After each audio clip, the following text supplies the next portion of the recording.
तो अभी हम शुरू करने वाले हैं ऑप्टिक्स। देखिए ऑप्टिक्स का मतलब होता है लाइट। ये क्लास 12 का टॉपिक है, यूनिट नंबर 6। अब लाइट क्या होती है, तो इससे पहले हमने एक छोटे सा शब्द आप लोगों ने पढ़ रखा होगा, that is called electromagnetic waves. अब जो इलेक्ट्रोमैग्नेटिक वेव्स जब आती हैं तो हमारी आंखों में जाके सेंसाइजेशन करती है, और यही इलेक्ट्रोमैग्नेटिक वेव हमें चीज़ों को देखने में मदद करती है। तो लाइट की डेफिनेशन भी यहीं से आ जाती है कि लाइट क्या है। ये एक इलेक्ट्रोमैग्नेटिक वेव होती है जिसकी रेंज 400 नैनोमीटर से 700 नैनोमीटर के बीच रहती है, और इसी का नाम हमने रख दिया लाइट। अब ये लाइट करती क्या है, ये लाइट हमारी आंखों में जाती है, अवर आइज, और वहां पे सेंसाइजेशन करती है, सेंसाइजेशन, एंड दे कैन ट्रांसमिट। और इस लाइट की जो एनर्जी है उसको वो हमारी आंख में ट्रांसमिट करती है, और वो हमारी आंख से कहाँ जाती है, हमारे ब्रेन पर जाती है, और हमारे ब्रेन को एक सिग्नल मिलता है दैट इज कॉल्ड, जिसको हम बोलते हैं सी। ये लाइट होता है। फिर आते हैं लाइट के कैरेक्टरिस्टिक्स। अब लाइट के दो कैरेक्टरिस्टिक्स होते हैं, एक तो इस लाइट के पास एनर्जी होती है, दूसरा ये चल सकता है। जैसे मेरे पास ये ऑब्जेक्ट है, और अब ये ऑब्जेक्ट आपको दिख कैसे रहा है, तो इसकी तो कोई लाइट है ही नहीं, तो लाइट इस बल्ब से यहाँ पे आ रही है, ये लाइट इससे यहाँ पे टकरा कर इसने कुछ एनर्जी को ऐसे रिफ्लेक्ट कर दिया, तो लाइट ऐसे आ रही है, तो ये प्रोपेगेट कर रही है, दूसरा ये रिफ्लेक्ट होके हमारे तक आ रही है, दैट इज कॉल्ड, इसके पास एनर्जी भी है। तो लाइट के दो कैरेक्टरिस्टिक्स होते हैं, एक उसके पास एनर्जी होती है, एक उसके पास प्रोपेगेशन होता है। अब तीसरा सवाल ये है कि लाइट चलती कैसे है। लाइट दो तरीके से चलती है, एक वेव की फॉर्म में चलती है और एक सीधी चलती है। सीधी कैसे, इसको समझ लेते हैं। जैसे यहाँ पे ये कोई कैंडल है, इस कैंडल को आप एक सीधे पाइप से देखो तो आपको ये कैंडल जलती हुई नजर आएगी, लेकिन जब आप इसी पाइप की जगह आप कुछ इस तरह का जो पाइप अगर हम यूज करें इस तरह का, और अगर हम इस पाइप से देखने की कोशिश करें, तो इस पाइप से हमें ये जो लाइट की जो लो है यहाँ पे, ये वाला हमें जलता हुआ नहीं दिखेगा। इसका मतलब ये है कि जो लाइट है वो कैसे चलती है, सीधी चलती है। एक तरीका तो ये है लाइट का। दूसरा, इसको हम स्ट्रेट बोलते हैं। ये कोई सोर्स है, ये कोई बल्ब लगा हुआ है, और इससे हर एक डायरेक्शन में लाइट जा रही है, लाइक दिस। जैसे ये बल्ब यहाँ पे इस रूम में लगा, आपके रूम में भी एक बल्ब लगा होगा, तो अगर आप, मैं इस डायरेक्शन में देख रहा हूँ तो मुझे लग रहा है लाइट इधर से आ रही है। वहां पे एक व्यक्ति खड़ा है उस कॉर्नर पे, तो वो कह रहा है कि लाइट इधर से आ रही है। ये कोई बल्ब है, यहाँ से एक इंसान देख रहा है तो ये कह रहा है कि लाइट इधर से आ रही है। यहाँ पे खड़ा तो इधर से आ रहा है, उधर खड़ा तो इधर से देख रहा है उसको सोर्स। तो इससे भी पता लगता है कि जो लाइट है वो सीधी चलती है। एक तरीका तो ये है जिससे लाइट कैसे चलती है, स्ट्रेट लाइन में। ना, अब लाइट वेव की फॉर्म में कैसे चलती है, जैसे समुद्र का पानी होता है, वो उसकी जो लहरें होती है कुछ इस तरह से चलती हैं। जैसे वो लहर हमसे आके टकराती है तो हमारी बॉडी पीछे जाती है, तो लहर की जो एनर्जी है वो हमारी बॉडी से टकराती है और हम पीछे चले जाते हैं। तो इस तरह की जो वेव बनाती है वो चलती है। सिमिलरली हमने पानी में एक पत्थर फेंका, वो पत्थर की जो सारी एनर्जी है वो वेव की फॉर्म में चलती है। तो इसी प्रकार लाइट भी किस फॉर्म में चलती है, हमारी वेव की फॉर्म में चलती है। तो लाइट के दो, लाइट कैसे चलती है, वेव की फॉर्म में भी चलती है एज वेल स्ट्रेट की फॉर्म में भी चलती है। ठीक है, तो ये दो तीन पॉइंट थे। अब हमने देखा लाइट दो तरीके से चलती है, एक सीधी और एक वेव की फॉर्म में। तो जब लाइट सीधी चलेगी तो उसको हम बोलेंगे रे ऑप्टिक्स, और जब लाइट वेव की फॉर्म में चलेंगे उसको बोलेंगे हम वेव ऑप्टिक्स। तो अभी जो हम स्टडी करने वाले हैं वो रे ऑप्टिक्स हम स्टडी करेंगे। और जब इन दोनों को, जब हम मॉडर्न फिजिक्स में जाएंगे तब रे और वेव को मिला के एक नई चीज आएगी जिसको हम बोलते हैं फोटोन।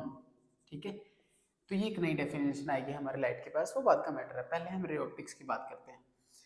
अब सबसे पहले सवाल आता है कि what is ray of light. ये बड़ा अच्छा सवाल है। रे ऑफ लाइट क्या होता है? Ray of light just is visual representation direction of propagation. मतलब कि लाइट कहाँ से आई है, जैसे लाइट, ये कोई सोर्स है, लाइट इधर से आ रही है, यहाँ से आ रही है, तो हम इसको ऐसे रिप्रेजेंट करेंगे कि लाइट यहाँ से आ रही है। अब कोई ऑब्जर्वर यहाँ पे खड़ा है तो वो कहेगा लाइट इधर से आ रही है, इधर से आ रही है। जैसे मैं यहाँ पे खड़ा हूँ, ये कोई मेरे पास ये कोई सोर्स है, यहाँ पे ये कोई सोर्स है, लाइट इधर से आ रही है या इधर से आ रही है या इधर से आ रही है। अगर मैं कहूँ कि लाइट सीधी आ रही है तो ये व्यक्ति कहेगा कि लाइट सीधी आ रही है। अगर लाइट यहाँ से आ रही है तो ये कहेगा लाइट यहाँ से आ रही है। ठीक है, तो ये डायरेक्शन रिप्रेजेंट करते हैं, और उसको इस तरीके से रिप्रेजेंट किया जाएगा एक एरो के साथ, एक लाइन है उसके ऊपर एरो, तो ये एक रे कहलाएगी। ठीक है, तो ये what is ray of light? It is visual representation direction of propagation. तो अब कुछ इंपॉर्टेंट पॉइंट है जो लाइट्स को हमें याद रखने हैं। नंबर एक, जब भी किसी सोर्स से लाइट आती है वो सिंगल रे में नहीं आएगी, वो एक बंच में आएगी, मतलब इनफाइनाइट, मतलब बहुत सारी बन के आएगी। ठीक है, तो ये हमने लिख रखा है। दूसरा पॉइंट, जब ये रेज किसी लॉन्ग डिस्टेंस से आती है, इनफाइनाइट डिस्टेंस से आती है, तो हमेशा पैरेलल आएगी। तीसरा पॉइंट, जो लाइट का जो मेन सोर्स होता है वो होता है हमारा सन, और सन से जब भी कोई लाइट अर्थ पर आती है तो वो हमेशा पैरेलल होती है। तो ये चीज़ ये वेरी इंपॉर्टेंट है कि जब भी कोई लाइट इनफाइनाइट डिस्टेंस से आएगी तो हमेशा पैरेलल की फॉर्म में आएगी। ठीक है। तीसरा पॉइंट जो हमें यहाँ पे समझना है कि जब भी कोई लाइट किसी सरफेस से टकराती है तो उसके तीन केसेस हो सकते हैं। पहला, या तो वो उसको रिफ्लेक्ट कर देगी या उसको एब्जॉर्ब कर लेगी या उसको ट्रांसमिशन कर लेगी। ठीक है। जब ले ऐसे करती है उसको रिफ्लेक्ट, इसका बेस्ट एग्जांपल क्या है, मिरर।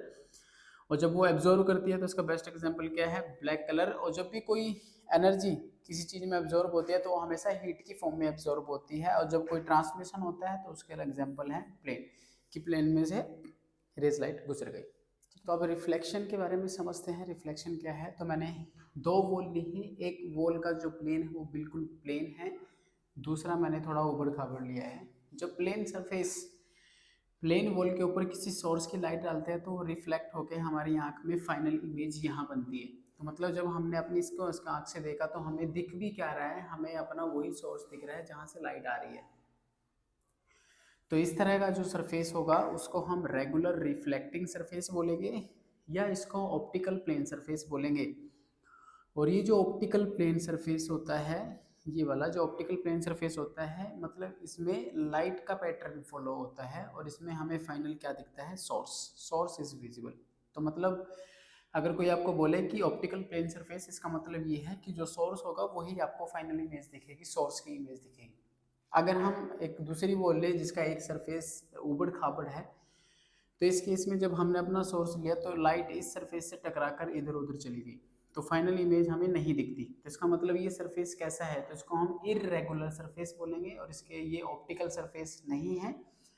और जो हमें यहाँ पे दिखता क्या है फाइनल में हमें ये वॉल ही दिखती है। तो मतलब जो हमारा सेकेंडरी सोर्स होगा वो क्या होगा, हमारा वॉल होगा, ये वाली दीवार जिससे टकरा के आई है, और वॉल इसमें विजिबल होती है। तो ये थोड़ा सा रिफ्लेक्टिंग का पार्ट है। अब हम बात करते हैं लॉज ऑफ रिफ्लेक्शंस क्या होता है। लॉज ऑफ रिफ्लेक्शन ये हम 10th क्लास में पढ़ चुके हैं कि angle of incidence is equal to angle of R होगा।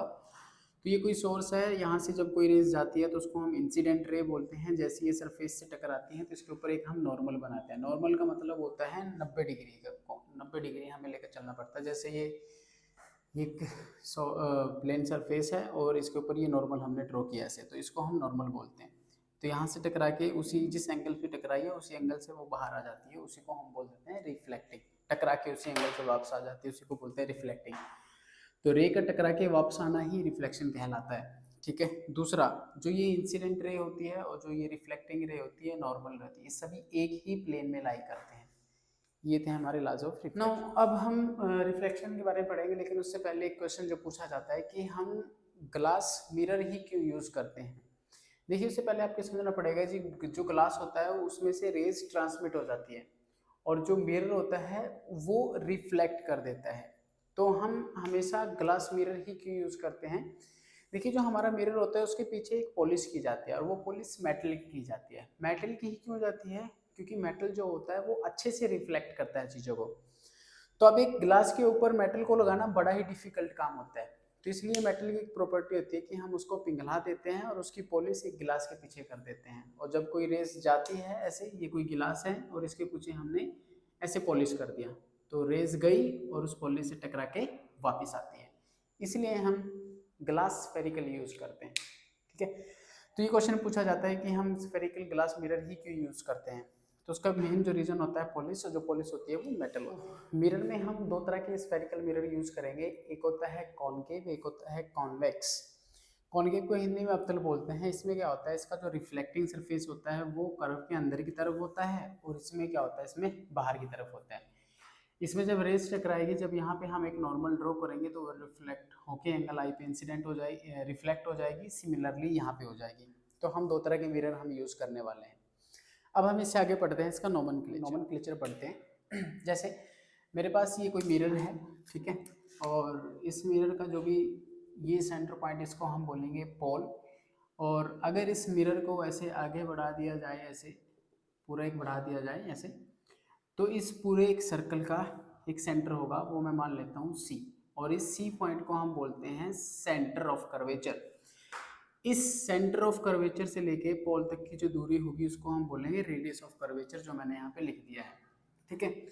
अच्छा, इस सेंटर ऑफ कर्वेचर से जो भी लाइन जाएगी उसको हम एक्सिस बोलते हैं। देखो, अगर ये लाइन, अगर मैं इसको ऐसे ड्रॉ करूँ तो ये भी एक एक्सिस है, अगर इसको ऐसे ड्रॉ करूँ तो ये भी एक एक्सिस है।